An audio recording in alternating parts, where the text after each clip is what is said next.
Ukraine crisis और त्योहारी demand का असर खाने के तेलों पर दिखना शुरू हो गया है। जी हां, सरकार के जो डेटा है उसके मुताबिक 15 फरवरी से 5 मार्च के बीच तेल की कीमतों में बढ़ोतरी हुई है और ये बढ़ोतरी जो है वो लगातार जारी रही है। और ये जो डेटा आपके सामने हम पेश कर रहे हैं अलग अलग शहरों का, दिल्ली, श्रीनगर, पटना, भुवनेश्वर, बठिंडा, जी हां, अलग अलग राज्यों के प्रमुख शहरों का, दिल्ली, इसके अलावा हैदराबाद, बरेली, कोलकाता, बिलासपुर, इन सभी जगहों पर जो 15 फरवरी से 5 मार्च के बीच जो खाद्य तेल की कीमतें हैं वो बढ़ी हुई नजर आई हैं और ये सरकारी डेटा है। और इस खबर पर दिल्ली से जुड़ रहे हैं मेरे सहयोगी अमरीश पांडे और मुंबई से जुड़ रहे हैं जी बिजनेस के कमोडिटी एडिटर मृत्युंजय कुमार झा। सबसे पहले अमरीश आपके पास चलेंगे, जरा पूरी खबर को तफसील से बताएं कि किस तरह का डेटा है और किस ओर इशारा करता है।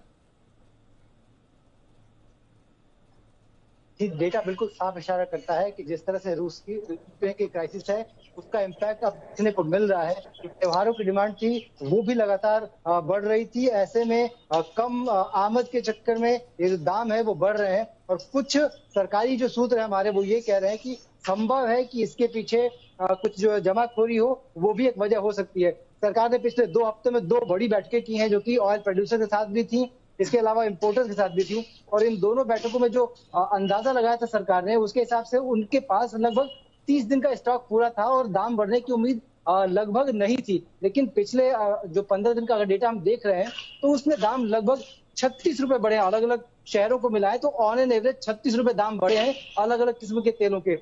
तो सरकार इसको लेकर एक रिपोर्ट तैयार कर रही है और अगले हफ्ते जो बैठक होगी प्रधानमंत्री की उसमें इस बात की समीक्षा की जाएगी कि तेल की कीमतों पर नियंत्रण के लिए क्या क्या और कदम उठाए जा सकते हैं। लेकिन उसके पहले सरकार के जो सूत्र हैं हमारे, उनसे जो हमारी बात हुई उसके उनमें ये कहना है कि राज्यों को इस बाबत एक चिट्ठी लिखी जाएगी जो कि खाद्य सचिव की तरफ से होगी और ये कहा जाएगा ये जो कीमतों में बढ़ोतरी हुई है उस किस वजह से हुई है इसकी रिपोर्ट वो जल्द से जल्द केंद्र सरकार को दे। कुल मिलाकर सरकार अपनी तरफ से सभी तैयारियां कर रही है और जो पोर्टल बनाया गया था सरकार का उस पर भी लगातार निगरानी सरकार की है। लेकिन ये जो डेटा हमारे पास आया है ये सरकार की जो एजेंसी है, जो मॉनिटरिंग एजेंसी है उसकी तरफ से डेटा है और जो कि साफ इशारा करता है कि डिमांड बढ़ रही है, साथ साथ तेल की कीमतें भी बढ़ रही हैं। अभी त्योहार एक हफ्ता और दूर है, आने वाले दिनों में संभव है कि दाम और बढ़े। जी बिल्कुल बिल्कुल, मृत्युंजय का रुख करते हैं। मृत्युंजय, क्या मायने निकाले जाएं जो ये डेटा सामने आया है? क्या आमतौर पर जब त्योहारी सीजन होते हैं और जब डिमांड ज्यादा होती है तो इस तरह का इजाफा देखा जाता है या इस बार यूक्रेन क्राइसिस का असर ज्यादा पड़ा है? देखिए प्रशांत, बहुत महत्वपूर्ण बात यह है कि जो सवाल आपने ये पूछा है कि क्या आमतौर पर त्योहारों के दौरान तेलों के दाम बढ़ जाते हैं, क्या ऐसा नहीं होता है। क्योंकि त्योहारों के दौरान तब दाम बढ़ते हैं जब डिमांड बहुत ज्यादा हो जाए और डिमांड के मुकाबले सप्लाई बहुत कम हो जाए। तो इस बार हालात बिल्कुल सप्लाई कम होने के बने हैं। और जो यूक्रेन क्राइसिस का आपने जिक्र किया, क्योंकि भारत जो यहाँ पर तेलों का इंपोर्ट करता है उसमें सूरजमुखी तेल का जो इंपोर्ट होता है वो सबसे ज्यादा हम करते हैं, बाकी तेलों का भी, और जो सनफ्लावर ऑयल है उसका सबसे ज्यादा इंपोर्ट हम करते हैं यूक्रेन से। अब वहां से चूंकि शिपमेंट हो नहीं रही है तो एक क्रंच पैदा हो गया सनफ्लावर ऑयल के मोर्चे पर और उसका इंपैक्ट ये हुआ कि तेलों के दाम ग्लोबली तो बढ़े ही और पाम तेल जिसका कि ओवरऑल जो हमारा इंपोर्ट होता है देश में, जो हमारी खपत है उसका ऑलमोस्ट हम 70% तक इंपोर्ट करते हैं। तो 70% जब हम इंपोर्ट करते हैं तो सबसे ज्यादा इंपोर्ट हमारा होता है पाम तेल का। तो पाम तेल के दाम बहुत बढ़ गए। उसके पीछे की वजह एक तो यूक्रेन क्राइसिस रही और दूसरी वजह ये रही कि इंडोनेशिया में सरकार ने ये फैसला लिया, इंडोनेशियाई सरकार ने, कि जो इंडोनेशिया से पाम तेल का एक्सपोर्ट होगा उसका 20% डोमेस्टिक मार्केट में बेचना होगा ताकि उनके यहाँ तेलों के दाम बहुत ना बढ़े। इसका इंपैक्ट ये हुआ कि इतिहास में पहली बार ऐसा हुआ कि पाम तेल के दाम बाकी तेलों के मुकाबले सबसे ऊपर चले गए।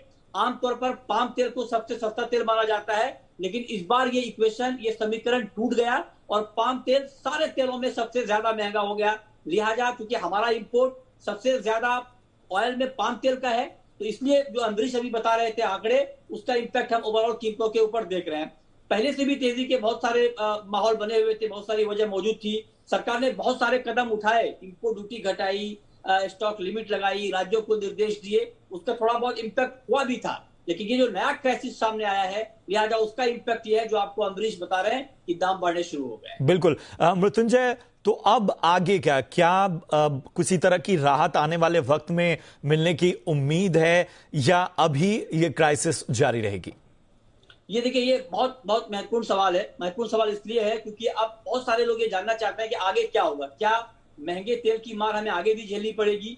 और क्योंकि बहुत लंबे वक्त से इंडियन कंज्यूमर जो है महंगे तेल की मार झेल रहा है। आपको याद होगा कि सोयाबीन के दाम 10,000 रुपए तक पहुंच गए थे, तो उस समय तेल महंगा हुआ था। मस्टर्ड के दाम इतिहास में पहली बार 8,500 रुपए प्रति क्विंटल के ऊपर चले गए थे। तो सरसों तेल का भाव 200 रुपए प्रति लीटर के आसपास चला गया था। सरकार ने बैठक की, तेल कंपनियों से कहा कि आप एमआरपी कम करें। एमआरपी में कमी हुई भी, लेकिन उसके बाद फिर हालात बदल गए। अब सवाल यह है कि आगे क्या होगा। देखिए, आगे के लिए सिचुएशन जो अभी ताजा हालात है उसको देखते हुए लगता है कि आगे भी तेल की महंगाई बनी रहेगी। उस मोर्चे पर बहुत ज्यादा राहत मिलने की गुंजाइश इसलिए नहीं है क्योंकि सरकार ने भी बहुत सारे कदम उठा लिए हैं। हालांकि सरकार के अंदर बैठकों का दौर जारी है कि कैसे कंज्यूमर को राहत दी जाए और ताकि कंज्यूमर पर जो अंतर्राष्ट्रीय हालात अभी बने हैं उसका कम से कम बोझ लोगों तक आए। इसको लेकर कुछ उपाय ढूंढे जा रहे हैं। अगर सरकार की तरफ से कुछ उपाय ढूंढ लिए जाएंगे तो थोड़ी बहुत राहत आपको मिल सकती है, लेकिन बाजार से अभी आपको राहत मिलने की संभावना नहीं है। एक उम्मीद की किरण सरसों की फसल पर टिकी हुई है क्योंकि इस बार देश में रिकॉर्ड सरसों की फसल बताई जा रही है।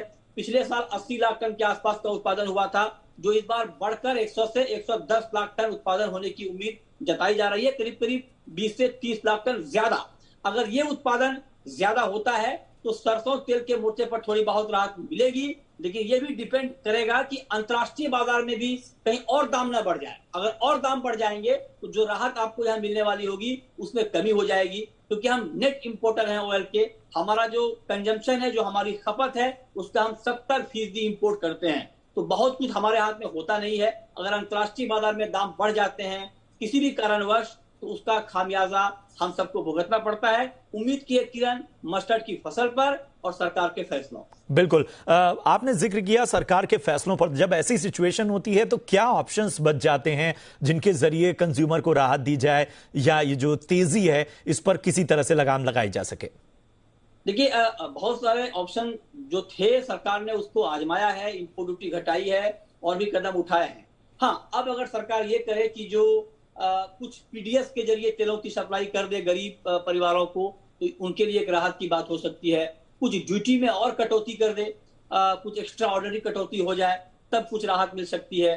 कुछ एक्सपोर्ट की पॉलिसी में कुछ बदलाव कर दे ताकि यहाँ पर डोमेस्टिक सप्लाई बनी रहे। तो कुछ उपाय हैं, लेकिन उन उपायों का कितने हद तक सरकार इस्तेमाल कर पाएगी ये देखना बहुत महत्वपूर्ण है। लेकिन सरकार बहुत गंभीर है। जो आंकड़ा अमरीश ने बताया बहुत चौंकाने वाला है और इन आंकड़ों पर पिछले दिनों 2-3 बैठकें हो चुकी हैं, आगे भी बैठक हो सकती है।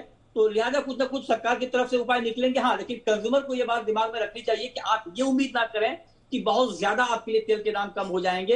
हाँ, ये तभी हो सकता है जब यूक्रेन और रूस का मामला शांत हो जाए, युद्ध बंद हो जाए और पाम तेल का जो प्राइस है जो सबसे ज्यादा हो गया है वो कम हो जाए, तब आपको ऑटोमेटिक रिलीफ भी मिल सकती है। बिल्कुल, बहुत बहुत शुक्रिया करेंगे मृत्युंजय। इसके साथ ही अमरीश, आपका भी बहुत बहुत धन्यवाद इस अहम चर्चा के लिए।